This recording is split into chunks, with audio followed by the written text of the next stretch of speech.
Well, hey, hey, hey. Good evening, good evening, good evening. Thank you so much. I guess they're having a little trouble. For those of you who are joining us on Instagram, they're having trouble streaming on. So I'm not sure what's happening. So I apologize. I don't have time to recreate a new Instagram. So you're going to have to see us on Facebook and on my YouTube channel. So welcome. Thank you so much for joining us tonight. I'm Bishop Bonnie. Hello, you're on Breaking the Silence, where we have real conversations, raw truth, and we believe in real healing. I'm so grateful to have you here with us tonight. Please like, subscribe, and share. Can you share all of this, please? Share this with somebody. Tell them that, you're on Breaking the Silence and you want to have them join you. Tonight, we have an amazing, amazing guest. I'll get right into that in just a moment. But I just wanted to say thank you, thank you, thank you for joining us tonight. Know this, that we want to make sure that what you are able to do is take away from these spaces just realness, things that folks don't really want to talk about, right? And if there's a subject you want to talk about, hey, why don't you text me or message me, direct message me at Bishop Bonnie Radden on my Facebook page, my messenger. Get me on Bishop Radden at gmail.com, Bonnie Radden at gmail.com. Listen, we're so glad to have you tonight. And again, I apologize for my Instagram followers. For some reason, they are having trouble streaming to Instagram tonight, even though we have attempted to do that. But guess what? Yeah, maybe next week. Hallelujah. We're trying to make that happen. All right. So thank you again for joining us on tonight. We're grateful to have you. Let me just a moment. Let me see. Maybe I can fix this. Save the changes. Can you all just talk amongst yourself? My bishop says, talk amongst yourselves. Talk amongst yourselves. So when we talk amongst ourselves, and we kind of do that, and then we are able to, get going, because I am definitely trying to get you over here on Instagram, because, it just does what it does. I hope you've been having a beautiful week. It's been hot here in Vegas, right? Yeah, it's been hot here. It's been hot in Las Vegas. So we're just glad to have you. Listen, let me get right into where we're at. I think it's going to stream to my Bonnie Radden platform, but not any other platform tonight on Instagram. Again, I apologize. Tonight we have an amazing guest. I met her through a dear friend of mine, Dr. Adela Levy Edwards, precious, precious sister friend of mine, introduced me to this amazing human being that you're about to see and hear tonight. We are. Let me bring her here. Listen, the Reverend Dr. Juanda L. Green, a licensed marriage family therapist, was the first one. Listen to this, y'all. Listen to this. Those of us who are from Los Angeles, was the first woman ordained by Bishop Kenneth Ulmer at Faithful Central Bible Church in Inglewood, California in 1986. She earned her bachelor's in psychology at the University of California, Los Angeles. For those of you who don't know who that is, UCLA. She has a master's in biblical counseling at Grace Graduate School in Long Beach, a master's of divinity at Fuller Theological Seminary in Pasadena, a master's in marriage family therapy at Allegiant International University in San Diego, California, and a doctorate of ministry at George Fox in Portland Seminary in collaboration with T.D. Jakes Seminary in Dallas, Texas. She's a dedicated advocate for holistic mental wellness, integrating both spiritual and psychological perspectives. Her academic background reflects an effort to understand human experience from multiple perspectives. Her work emphasizes the importance of interdisciplinary collaboration between clergy and mental health professionals. I need my pastors out there to make comments. Come on. How many of you all know that you need a therapist? Come on, somebody. Hey, daughter, I'm saying hello there to my daughter, Patricia Woods. She's a licensed marriage and family therapist, Dr. Green is, and operating a private practice in California. So if you're looking for a therapist, I'll tell you how to get to her in a minute. She facilitates reflective groups designed to provide a safe environment for sharing insights, encouraging meaningful dialogue, and supporting integrative approaches to mental, spiritual, and physical health. Hallelujah. She is the author. Come on, somebody. She is the author of this book right here. A Love Affair, which you can find on Amazon. I'm wondering if you would please give me a wonderful, wonderful virtual welcome. Come on, can you all clap out there? Hey, Michelle. For my guest, the Reverend Dr. Juanda L. Green. Come on, sis. Come on. Come on. Oh my God. Hi. Look at that. Yay. Hi. Hey, Reverend Doctor. It's good to Hi. see you. Good to have you. You Say too. hello to the people. Greet my audience. Hello, people out there. Thanks for joining us today. Absolutely. Well, let me get started. I've read her bio. Let me say this. Tonight, I want you to listen to this. Tonight, we are not here to attack the church. Oh, that's going to make somebody rise up. We're here because we love the church enough, watch this, to tell the truth. Right. Come on, my truth tellers out there. Healing cannot happen, beloved, where silence is practiced more than people. Let me say that again. Healing can happen where silence is practiced more than people. Come on, I know that's going to hit somebody right there. Tonight's conversation, as you know, as I shared with you last week, that we are in a summer series entitled Through Broken Lenses. And so tonight, Through Broken Lenses, we're talking about faith, trauma, and healing. Listen, makes room for what? Pain, makes room for people to pray about, but never process. Oh, just pray about it, Bishop. Just pray about it, Reverend Doctor. But they never, ever process the wounds they hide because they're either embarrassed or they have emotional struggles, or sometimes they just don't know how to get the help. And that too often gets spiritualized instead of understood. And so tonight we're going to talk about this. We're going to make discussions. Welcome, Dana. It's good to have you. I just met this sister today who's a mental health professional, also a pastor in the North Carolina area. What a great opportunity to have her on here. I'm going to shout out to all my folks on Facebook, on Pathways to Promise. Thank you for joining us. But listen, we are going to get right into the show. So, Dr. Green, when you hear me say or hear us make the comment through broken lenses, what does it mean to you both as a pastor and as a therapist? Tell the people. Sure. First of all, thank you so much, Bishop Bonnie, for having me on. I'm really excited about being here. So to answer your question, as we talk about this, first, I thought about just glasses. You know, I wear glasses and what it would be like if the lens was broken in my glasses. And even more so, I also wear contact lenses. And sometimes your contact lens tears in your eye. And it causes us problems in perception. We can't see. We're in pain. You know, when that contact lens gets in there, it causes pain.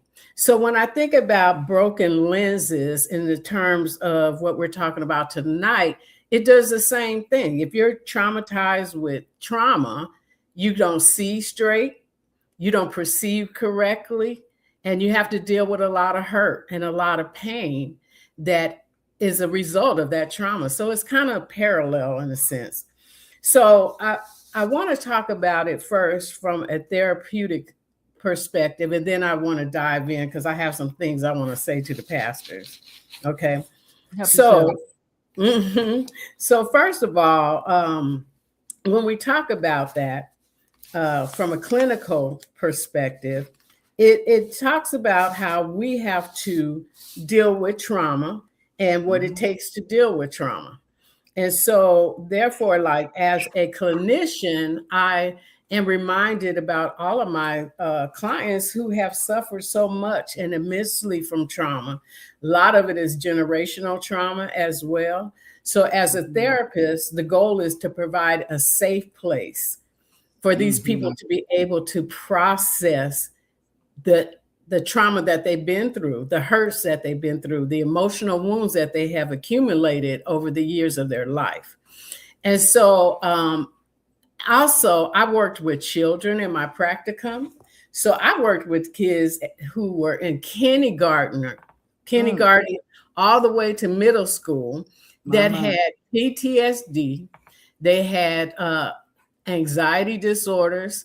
They had depression and all kinds of things that have happened to them, being raped, being molested, starting at 5. And so I had a compassion to deal with the children, because if you don't deal with the children with trauma, those children will grow up with those same wounds and carried it into their adulthoods. And I wanted to break the cycle as much as I could before they got to high school, so they would be better equipped not to be able to internalize a lot of stuff that happens to them at school. So as a therapist, I am very much an advocate of mental health. And what I want to say to the pastors is that all of these children that I just said and talked about are possibly members of your church. My. Listen, folks. They're in your church right now. They go to Sunday school right now, and they're depressed. They're suffering from anxiety. They are encountering PTSD as children. So if their children suffering, that also says that there's boys, girls, men, women in your church right now that are suffering from mental illness. And are you equipped as a pastor to deal with that? Most of the time, pastors, pastors are very compassionate. You want to be there for your flock. You want to counsel them and provide pastoral counseling for them. However, I want you to consider that fact that maybe that person that you're ministering to and that you're praying for could have a mental illness.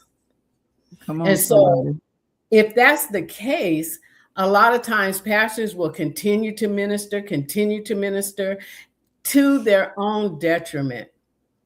When they do that, it's typically possible for them to suffer from compassion fatigue and even burnout. And so to guard against even your mental health, because you're pouring into these people and you're not equipped to deal with them, and then you're going to wind up having your own diagnosis, right? So what I want to say to the pastors is, I want to ask a question. Do you have a therapist? Do you have a therapist, not a spiritual mother, not a spiritual father, which is good, but a therapist who will be able to provide a safe place? We're contracted. We can't tell nobody's business, right? The truth right there.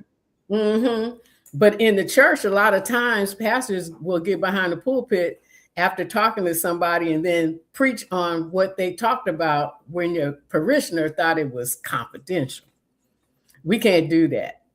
So you need to have a pastor that can be able to walk you through even your own hurts, because there's a lot of hurts in ministry as well, right? Absolutely. Yeah.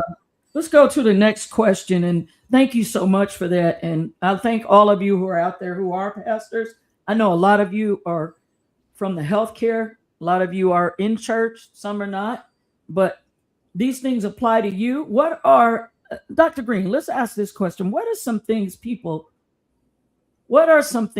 suffer with privately because they've been taught? We don't talk about that. We don't talk about that here. Oh boy, I know this is going to help me right here. This is going to help some folks. Come on, folks. Yeah, that sounds like something that they say from the household as well, right? Absolutely. That's it. Mhm. What happens in this house stays in this It's house. going to stay right here. And so the effects, and then the same thing carries on into the church. So the Carry effects right of that on. is this. When you do that to a child, you are technically shutting their voices down. They can't find their own voice. So then as they grow up, they still can't find their voice. When you tell them, hold on to these secrets, children want to be obedient because they respect their parents and they respect the clergy or what have you. But when they forfeit their own authenticity, then they become people who are people pleasers. They become people who are chronically depressed because I have something to say, but they're shutting it down inside, which is very detrimental to a child or to somebody that has suffered trauma. And so when we put those expectations on them, we are also fostering the stigma of mental health. And we're not providing a place for them to be restored or to be healed, which is the job of the church at large. And so therefore, we can't cover their mouths. We can't ignore their pain. We can't violate their trust. And so we have to be able to be emotionally focused on people who are in trauma in order to bring them into the place where God would have them to be as a productive human being. Absolutely. These are Yeah. some of the important things for us to remember, to make sure. And I need you all to listen very carefully tonight, because these kind of things are incredibly important to not only us as individuals, but to the body of Christ. Exactly. To the body of Christ. Let me ask you this question: when does faith become avoidance, and how can prayer and therapy work together? When does it become avoidance, and how can prayer and therapy work together? We've got some comments out there. Somebody said, if we don't deal with the trauma will deal with us. That was another therapist and pastor. That's really good. I'm going to take that. Taking that. Let us all take that comment. That's really good. Okay, let's see here.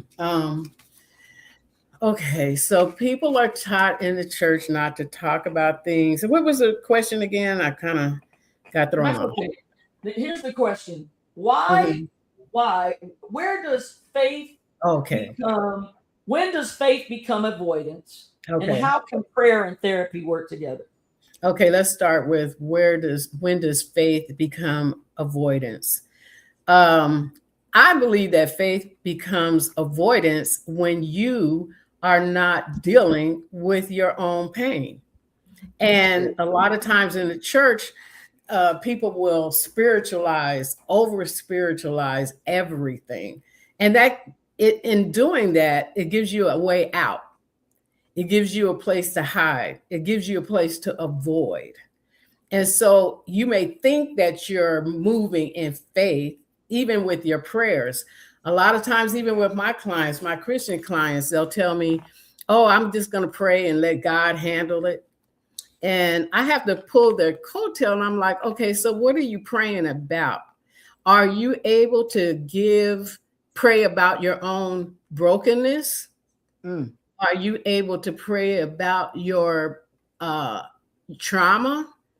Have you given the Lord your pain in his hands? That's what true faith is. True faith to me means that you're able to be honest, transparent, and authentic with yourself first. So if you spiritualize everything, then you give it to God, and then that's the end of it. You have not processed anything. And when you do that, you're operating in denial, you're operating in fear, and you're operating in avoidance. So that answers that question. Okay, the second part is, how do we get the clinicians and the pastors to come together to talk. I think we're at a good place right now in our history that this is the time that people are being more open to mental health services. This is a time that people are waking up to the fact that people need to get healed for real. All right. So I believe that pastors have a part to play for sure. And pastors are definitely considered to be frontliners in the church, because people are not going to go to a therapist necessarily right away. They're going to go to the pastor first. All right. So we want to tells us that folks will go see they will go see their pastor before they'll see a mental health professional. Exactly. But that's fine. Go see your pastor, but hopefully the pastor will understand that you need to see a therapist for the sake of the congregant and for the sake of the health of the pastor. Okay. So I think that as we have these kind of conversations, that we will begin to let our walls down and join theology and psychology together to bring about a wholeness in the person. Because when you do therapy, it has so many different components to it. Like a pastor is not going to have all day to spend with a client to teach him how to do communication skills. Right. They're not going to teach them how to do relaxation skills. They're not going to identify cognitive distortions that are perpetuated in the generational line. So we need the help of both professions in order to bring about that holistic and comprehensive healing for the people of God.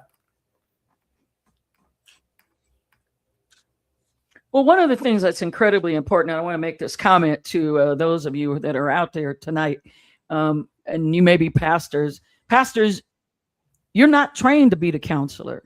Oh my. Let me say that. You're not trained to be the mental health pastor.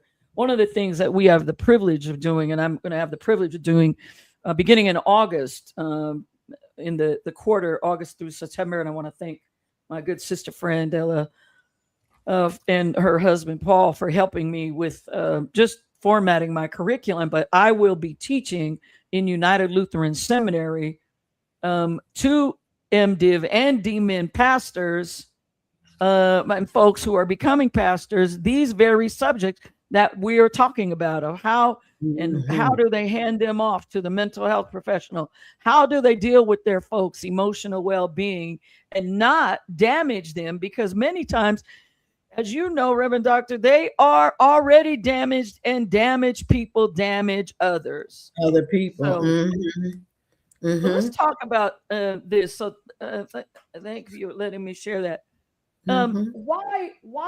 Why do so many people, particularly folks who are in the church, they're ashamed or afraid to admit that they have depression, they have anxiety, they have grief, they're grieving, they're angry, or emotionally exhausted in the church space?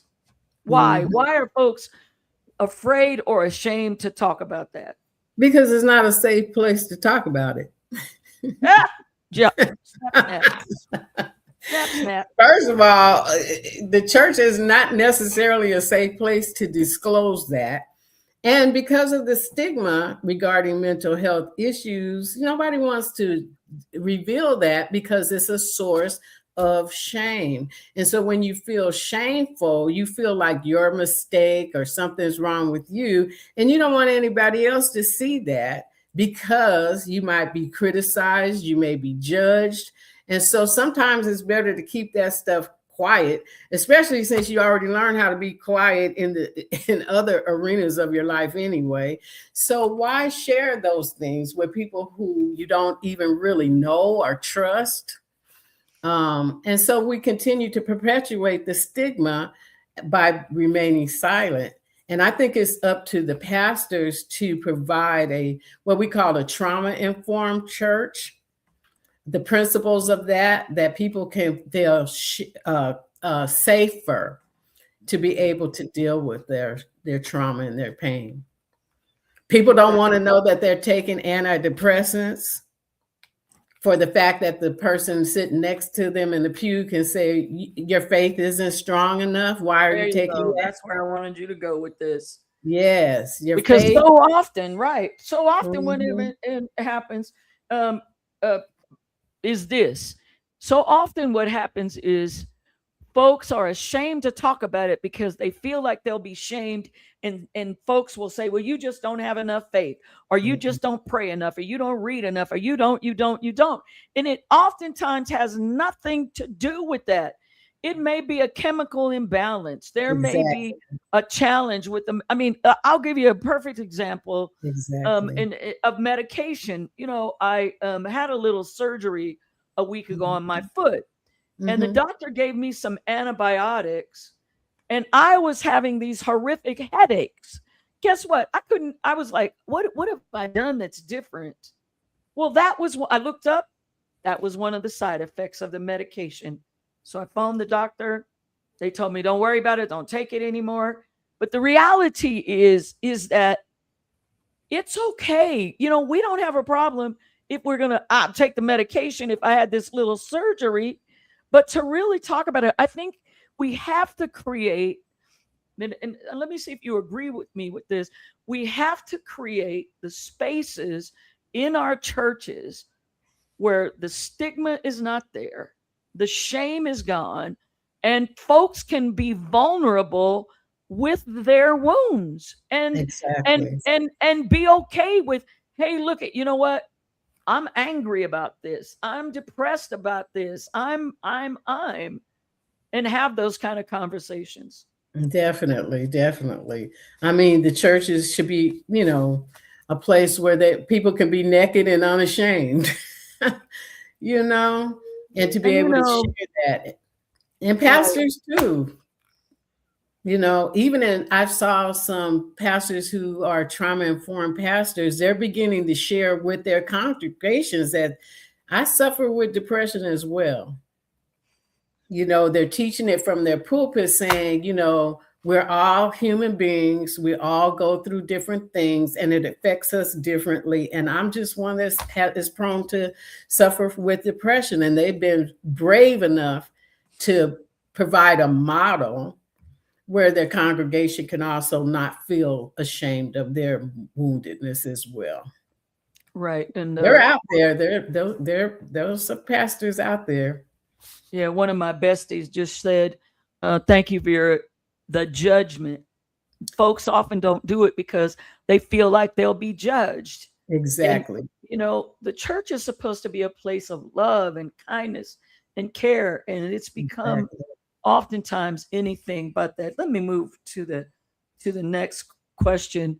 And Mm-hmm. this is funny. What are some phrases we use in the church that Mm-hmm. sound spiritual but actually dismiss someone's trauma? I know I just had this conversation a little bit around trauma with one of the pastors who contacted me. She may want to make some comments or some questions about that, but because she's also a therapist as well now and Mm-hmm. knows what this damage can do.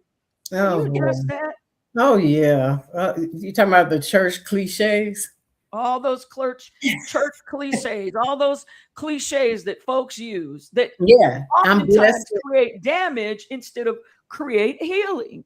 Exactly. Like I'm blessed and highly favored. Oh, Lord, help me right there. Okay, you can say that, and I'm sure you are blessed and highly favored. But what about your child that's suffering from depression? How you gonna deal with that? Those church cliches, oh, I'm just going to put it in God's hands. I talked about that earlier. Okay, well, specifically, how are you doing that? And how do you address your own pain? Okay.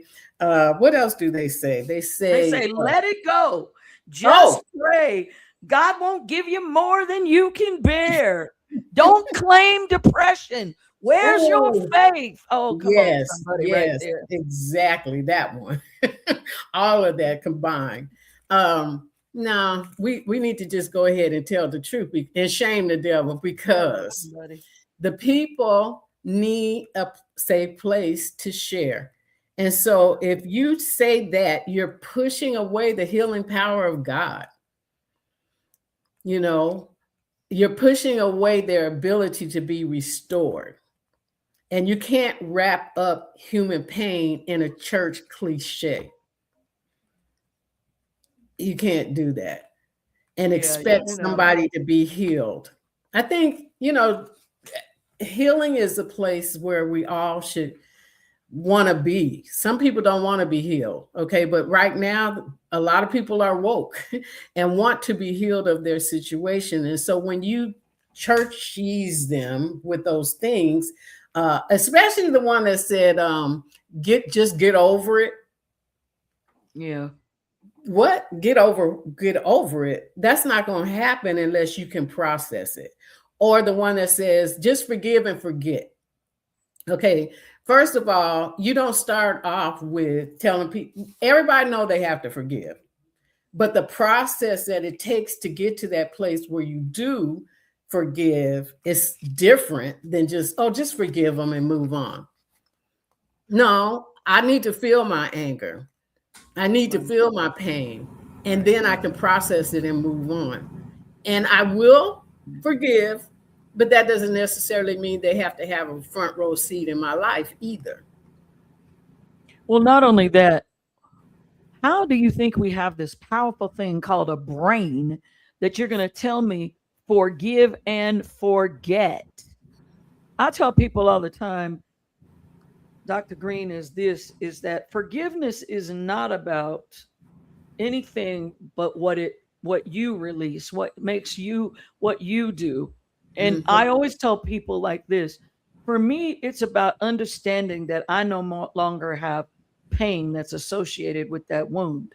So they say, well, how do I know? And I share them like this, when I got a bad cut a long time ago, it hurt so bad. But all that thing now is a scar. Yes. The pain that's associated with that scar is no longer there. But that's right. They don't say stuff like that to folks. They didn't say that to me when I got breast cancer. Just get over it. Oh, you could just get over it. Oh, you're just not praying enough. But why do we do that with folks whose mental wellness, and I'm not talking about diagnosable mental wellness, mental health and mental illness. That's a whole nother story. I'm talking about our mental and emotional well-being, the way that we need to make sure that we are taking care of ourselves. So I want to caution all of you to be careful with that. One of the things I know, leaders are bleeding.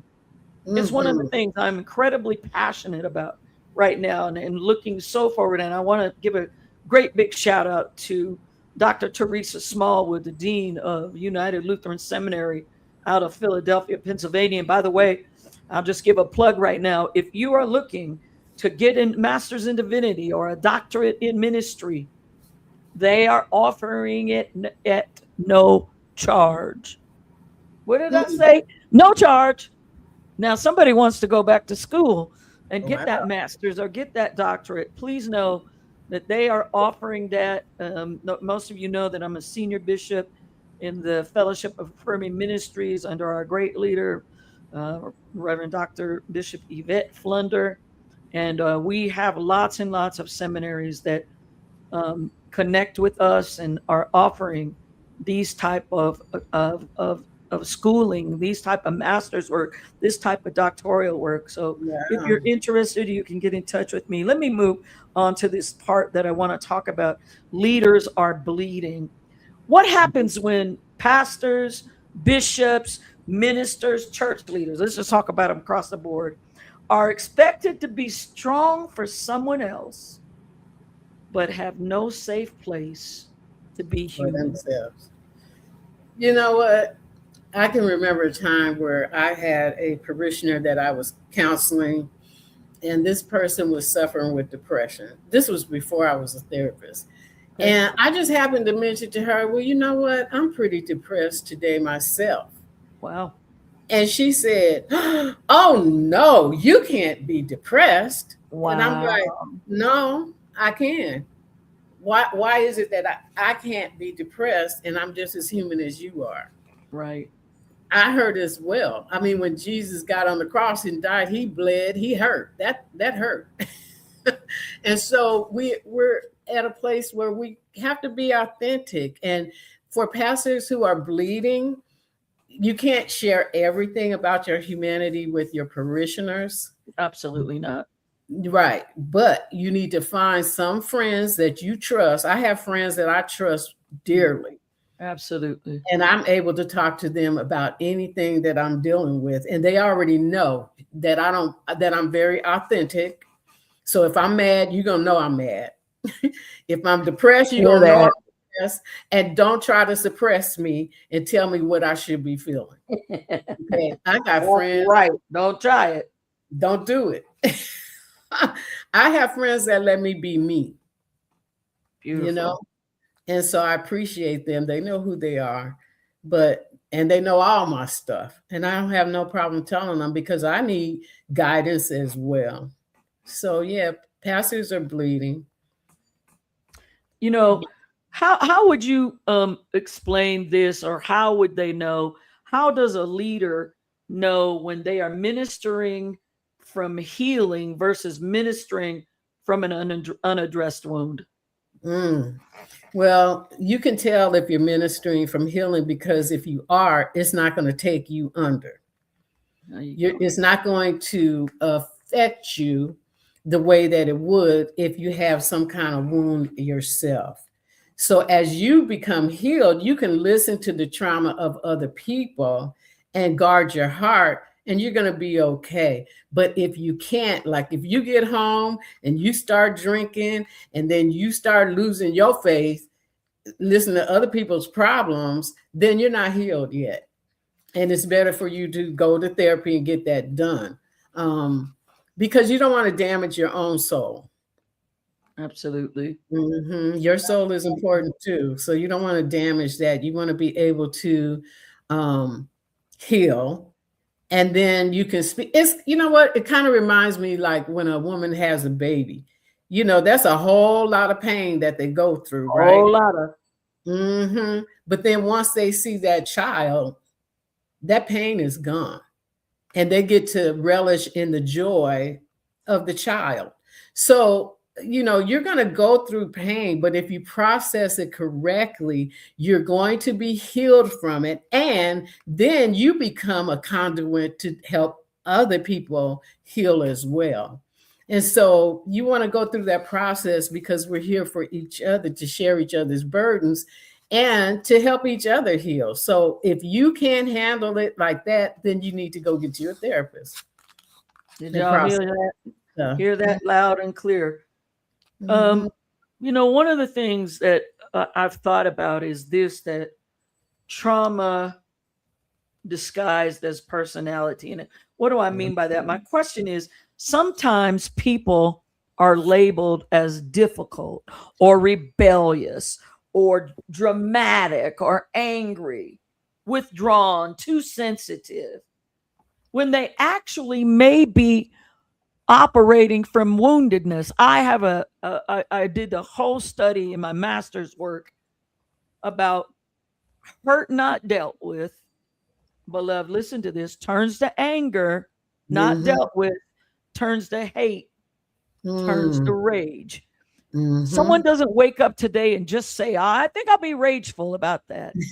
And I can guarantee you that I can always trace it back to a hurt. I do this in my workshop and Inside Out. But what I want to ask you about that is when they actually are wounded individuals, how can we as the church learn to see trauma instead of only judging behavior? Now, that might be a little difficult one, but yeah. Well, the thing about it is, let's go back to the fact that you said labels. Okay. We have to get rid of the labels. You can't label a person. You know what? You can't label a person because a person can also label you. Woohoo! Right? So it's not about labels. And I have a pet peeve with that too, because I hear people say stuff like, oh, she's so bipolar. And I'm like, do you know how to diagnose bipolarism? Because you can't give her that label if you don't know how to assess for it. So keep your labels to yourself. And when I thought about that as well, I had an 11-year-old client. He was smart. He was charismatic. He was kind. He was loving. However, both of his parents were meth addicts. Wow. Living on the street. Wow. And so they were put out of the home and taken to their grandparents' home. So that little boy, he was getting A's, he was adorable and all that. Wow. But let his mother and his father, they would say, you know what, we're going to call you. We're going to get a phone and we're going to call you, and let them not call. That same little boy, wow, who everybody said this, oh, he's just so sweet, got a baseball bat, went outside, and a fit of rage and extreme emotional dysregulation, took a bat and started beating and hitting his grandfather's truck. Mama. To the point where they were getting ready to call the police on him. But it was a trauma trigger. Absolutely. Lord have mercy. Label him as rebellious, but no. He's dealing with trauma from having parents who were meth addicts living on the street. He was worried about them. Every time they said they would call, he couldn't wait to see how they were doing. Absolutely. And then when they would break their promise, a trauma trigger would go off and he would just lose. He went to rage.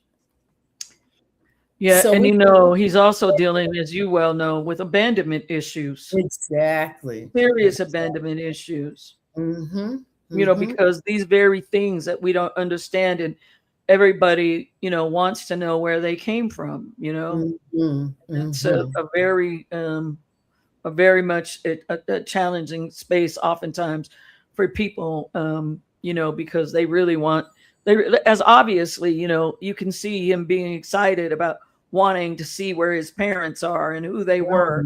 He missed them so much. Wow, bless his heart. Bless his heart. But I bet you they would have, somebody seen him do that, they would have labeled him, judged him as an out of control little boy. Yep. And if he was a minority, he would have really been labeled. Yes, that's right. He wasn't a minority, but I think he had some Native American somewhere in his background. But yeah, if he had been a minority, it surely would have been a different circumstance. He probably would have been locked up for life or something. Right. And in these situations and circumstances, I often say, what would change if we ask this question, what happened to you, instead of what's wrong with you? What would happen would be that the church would be a more compassionate place. Oh man. Because that phrase, what happened to you, shows empathy. It shows compassion. It shows that you care and that you're there to provide some kind of support. What happened to you? Right. Tell me. It brings a softness to the tone. But when you say, what's wrong with you? Right. Very judgy. Big difference. Very judgy, very accusatory. What happened to you that you would even do that? Okay. Right? Right. Right. And the church, that takes me to my next question or my next comment, when the church becomes the wound. Oh, Lord. That's a hard one. Because it may be hard, but it matters. What happens when the place that was supposed to help you becomes the part of the hurt? It's difficult. Yeah, that's a hard one, because that takes a process of healing that takes a long time. So when that happens, the person who is hurt, first of all, has to identify the fact that they've been hurt and go through the process of what that particular hurt was, have a place where they can like talk about it safely, and then helping them separate the fact that even though you have been hurt in the church, that people in the church are also suffering from their own mental illness, but it should not separate you from God. Because that is not, you know, children look up to their parents as like their gods, and people look up to their church leaders like they're in authority over them and they trust them. But if something like that happens, we have to come to the place where we can say, oh, honey, I know I hurt you. Okay, the leaders got to do some apologizing. Yep. The church structures that are set up need to be torn down. And then a place of healing can occur, but it will take time. But we would just want to make sure that at least their faith is intact. They shouldn't have to rush to come back to church. Take your time. Go ahead and process it all the way through so that you will deal with your own betrayal issues. But know that God does not abandon you. Always a present help. Right. To heal you.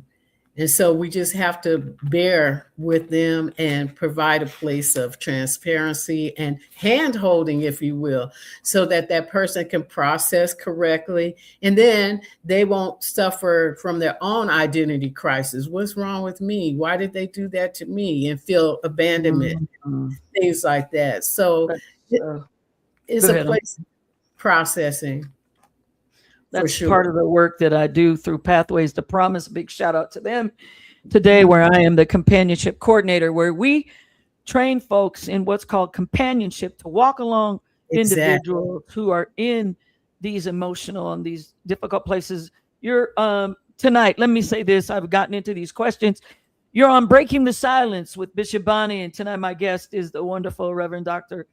Juanda L. Green, licensed marriage family therapist, a pastor, coach, all kinds of things. But let me say this.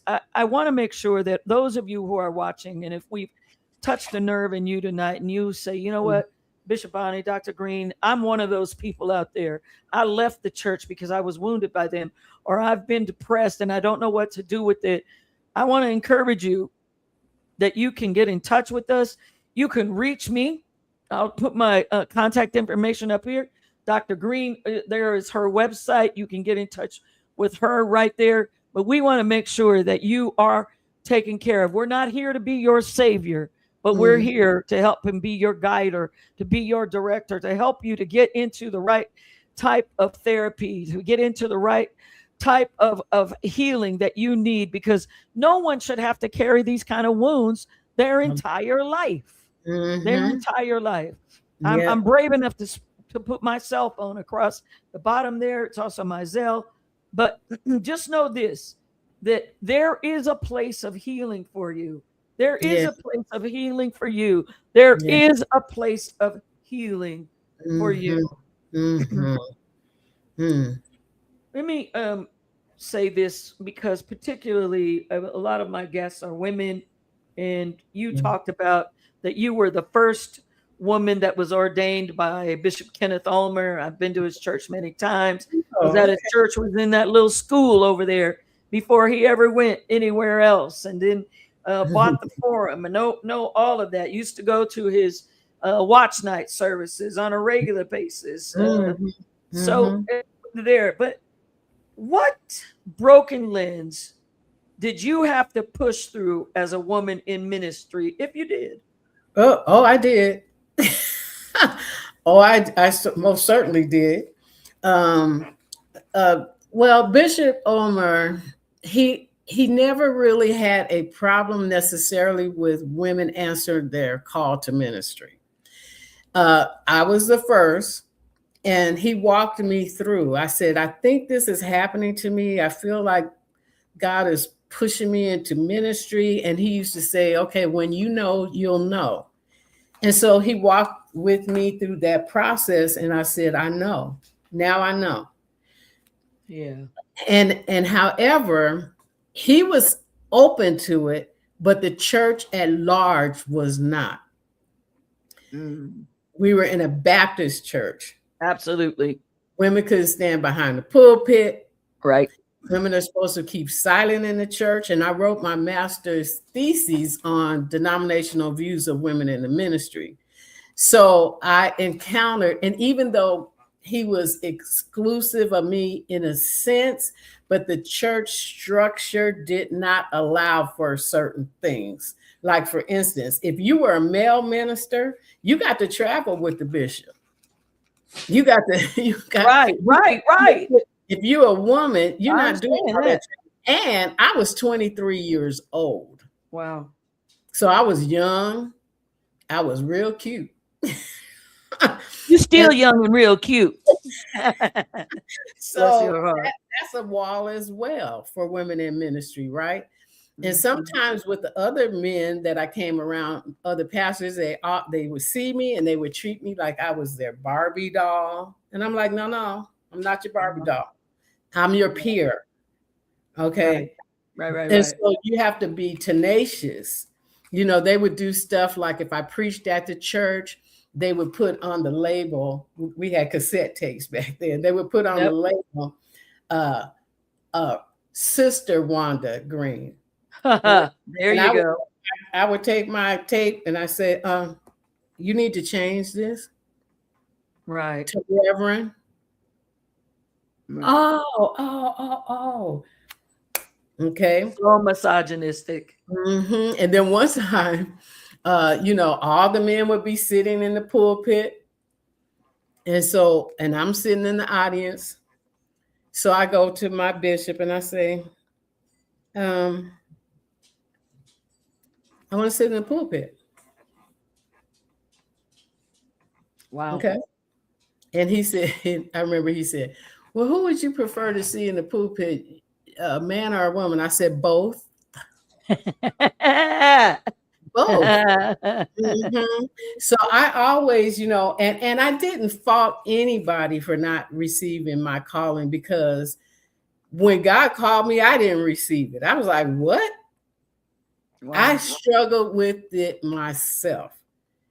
But then I got to the point where I understand your struggle, because I struggle too, but I'm very sure now. And so I was also a forerunner. Wow. And I understood my position as a forerunner.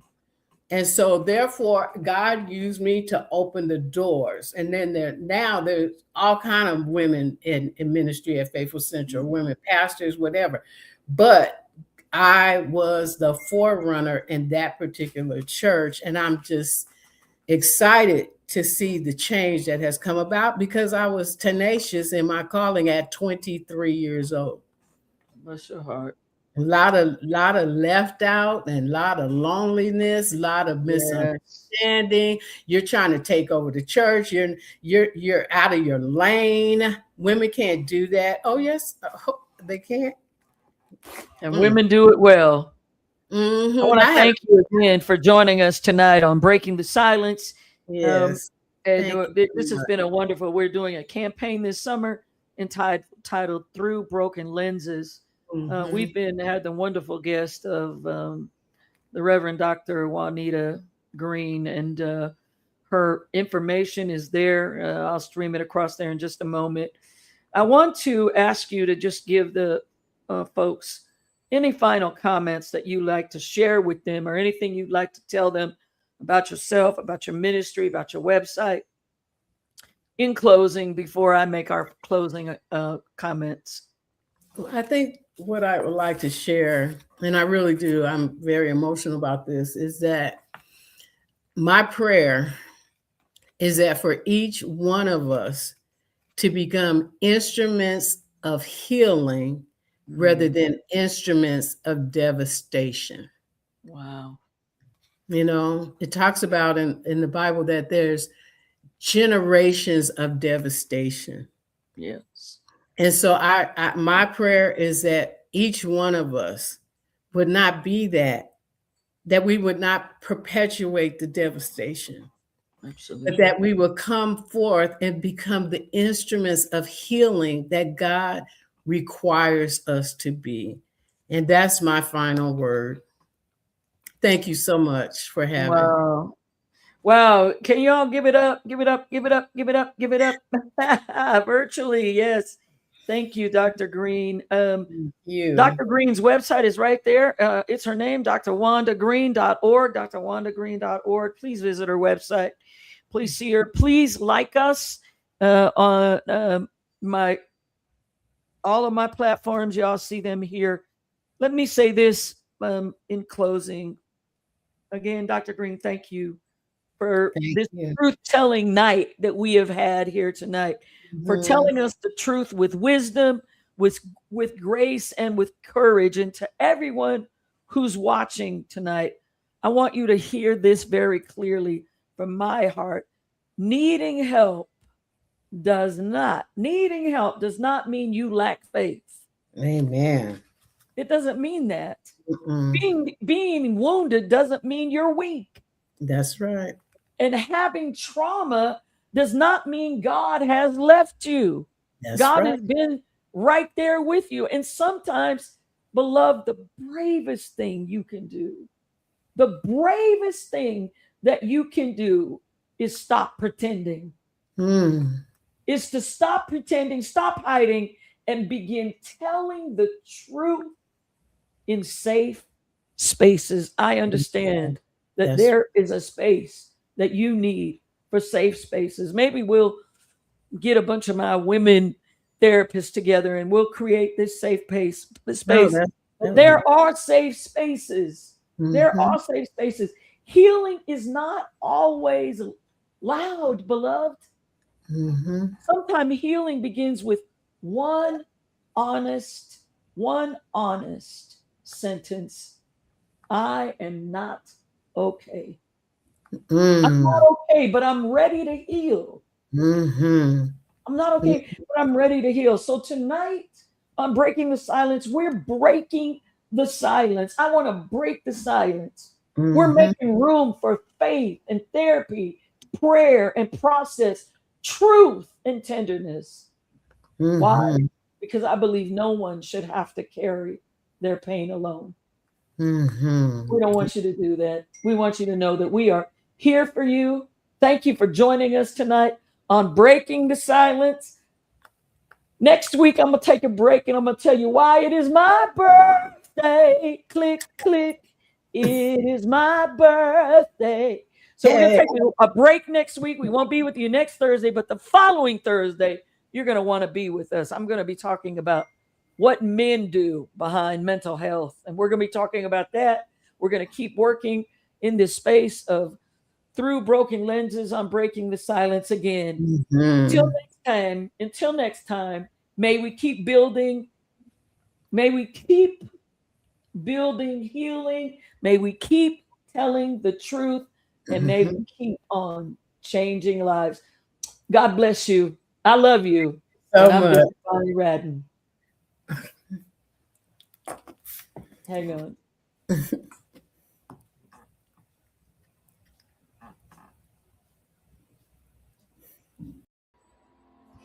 Thank you for joining us tonight on Breaking the Silence, where we believe in real conversations, raw truth, and real healing. I pray that something you heard tonight reminded you that healing is possible, hope is alive, and you never have to walk your journey alone. Your presence here tonight matters. Every time you listen, every time you share a story, every time you invite someone else into this conversation, you help break the silence and build a community where healing can begin. If tonight's conversation encouraged you, please like, subscribe, follow, and share this episode with someone who may need it. You never know whose life could be changed because you cared enough to share. I'm your host, Bishop Bonnie, and I look forward to seeing you next week for another powerful conversation on Breaking the Silence.